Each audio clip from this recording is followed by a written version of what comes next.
সবাইকে, কেমন আছো তোমরা সকলে? আশা করছি সকলে খুব ভালো আছো। আমিও বেশ ভালো আছি। আর সাথে সাথে জানাই সকলকে শুভ সকাল আর ওয়েলকাম ব্যাক টু আমার বাড়ির পুজোর ব্লগ। দেখো, ব্লগটা শুরু করলাম একদম সকালবেলায় ফুল মার্কেট থেকে। দিন সকাল সকাল ঘুম থেকে উঠেই আমি আর ভাই মিলে চলে গিয়েছিলাম হলো ফুল মার্কেটে। সেখান থেকে একদম টাটকা টাটকা নিজেদের পছন্দ মতো অনেক ফুল কিনেছি পুজোর জন্যে এবং ঘর সাজানোর জন্য। এখন ঘরে চলে এসে এই ফুলগুলোই সুন্দর করে গুছিয়ে সাজিয়ে রাখবো ঘরের প্রতিটি কর্নারে। ঘরে ফুল রাখা আমার কাছে ভীষণ পছন্দের একটা জিনিস। আর রজনীগন্ধা কিন্তু আমার কাছে বেশ ভালো লাগে। অনেকেই আছে যারা গোলাপ ফুল খুব পছন্দ করে, তবে আমার কাছে পার্সোনালি কিন্তু গোলাপ ফুল খুব একটা পছন্দের ফুল নয়।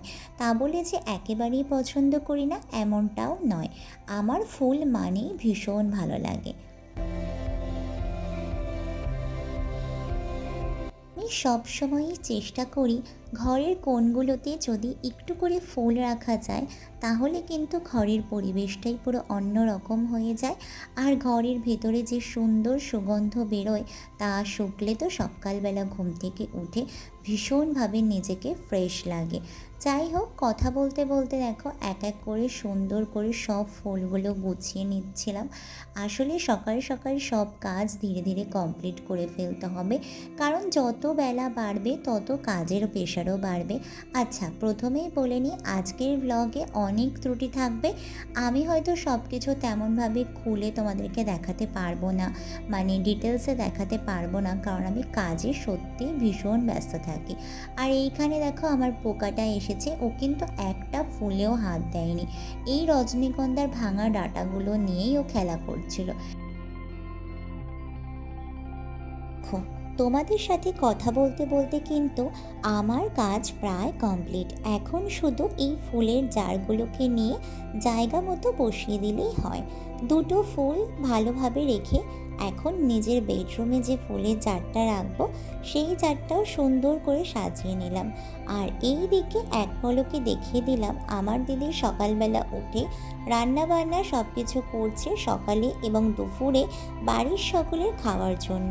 আর এখানে সবাই শুয়ে রয়েছে, মা কাজ করছে।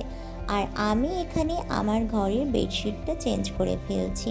আসলে পুজো আচ্ছার মধ্যে সব ঘরদোর একটু গুছিয়ে গাছিয়ে রাখলে দেখতেও খুব ভালো লাগে। এমনিতেই আমি ঘরদোর গোছগাছ করে রাখতে প্রচণ্ড পছন্দ করি। এই জিনিসটা আমার ব্যক্তিগতভাবে ভীষণ ভীষণ পছন্দের একটা জিনিস। আর সারা ঘরটা দেখো একদম এলোমেলো হয়ে গিয়েছে। আর সব কিছু নামিয়ে ঝেড়ে ঝুড়ে পরিষ্কার করতে করতে কীরকম একটা অবস্থা যেন। আর এই যে আমার ঘরদোর গোছানোর পরপরই আর্য আমাদের বাড়ি চলে এসেছিল। বোনের সাথে বেশ কিছুক্ষণ জমিয়ে আড্ডা দিয়ে আমি তৈরি হয়ে নিলাম। আর তারপরে কিন্তু আমি আর্য আর ভাই মিলে তিনজনে রেডি হয়ে বেরিয়ে পড়লাম। বাজারের দিকে টুকিটাকি কিছু কাজ আছে, সেই কাজগুলোই এক এক করে সারবো। সাথে ভাইয়েরও কিছু কাজ আছে, সেগুলোও সব কমপ্লিট করবে। এই সব কিছুর ডিসিশন নিয়েই আর কি বাড়ি থেকে বেরিয়েছি। এই সব কাজ কমপ্লিট করে আবার ঝটপট বাড়িতেও ফিরতে হবে। দেখো, বাইরের সব কাজ কমপ্লিট আমাদের হয়ে গিয়েছে, তারপরে বাড়ি চলে এসেছিলাম। আর এখানেই পুচকেটা এখন আর্যর কোলে চেপেছে। আর এখানে এখন আমরা ওদের জামা কাপড় দেখছি। আসলে ভাই রিক্তা দুজনেই পুচকের জন্য দুটো জামা নিয়ে এসেছিল। রিক্তা যে জামাটা দিয়েছে সেটা হলো পুচকে পরে আছে, আর ভাই এক্ষুনি গিয়ে একটা জামা নিয়ে এসেছিল। আর ও কিন্তু এখন যত বড় হচ্ছে তত সকলের কোলে যাওয়া বন্ধ করে দিচ্ছে। কেন জানি না এমনটা করে, তবে করে এটি জানি।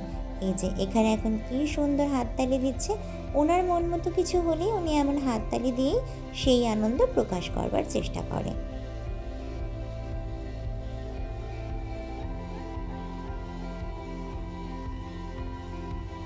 তার পরপরই স্নান ধান সেরে বাড়ির সকলে খাওয়া দাওয়া কমপ্লিট করে নিয়েছিল।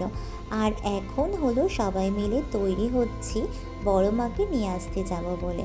এখানে এই যে রিক্তা তৈরি হচ্ছে, আমিও তৈরি হয়ে গিয়েছি। আজ জানো তো, মাত্র একটা দিন হয়েছে বড় মা বাড়ি নেই।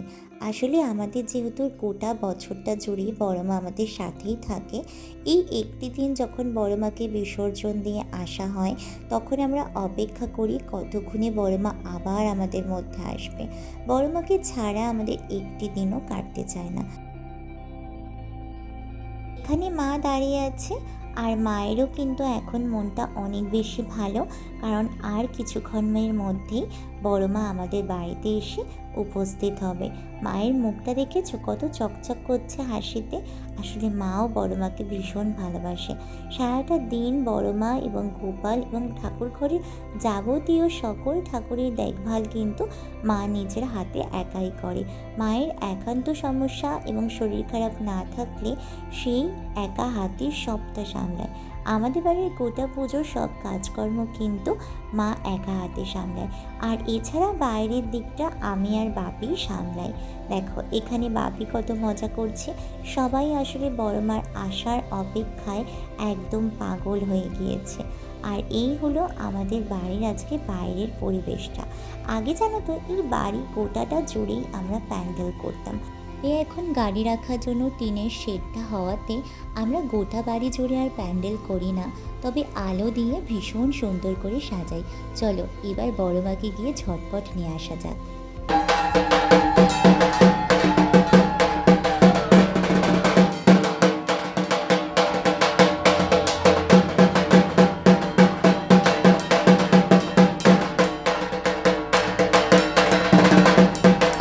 চলে আসলাম বড় মার কাছে এবং প্রাণ ভরে তাকে বরণ করে নিয়ে যাব এখন বাড়িতে, তার নিজের জায়গায়, যেখানে তার নিজের বাড়ি, তার নিজের সব কিছু, এবং সেই সেখানে রাজরানী। চলো আজকে আমাদের বাড়ির পুজোর এইটুখানি তোমাদের সাথে শেয়ার করলাম। পরের পার্টে আসছে বাকি অংশটুকু। আশা করছি আজকের ভিডিও তোমাদের অনেক বেশি ভালো লেগেছে। ভিডিওটা ভালো লাগলে প্লিজ লাইক করো। তো চলো আজকের মতো টাটা।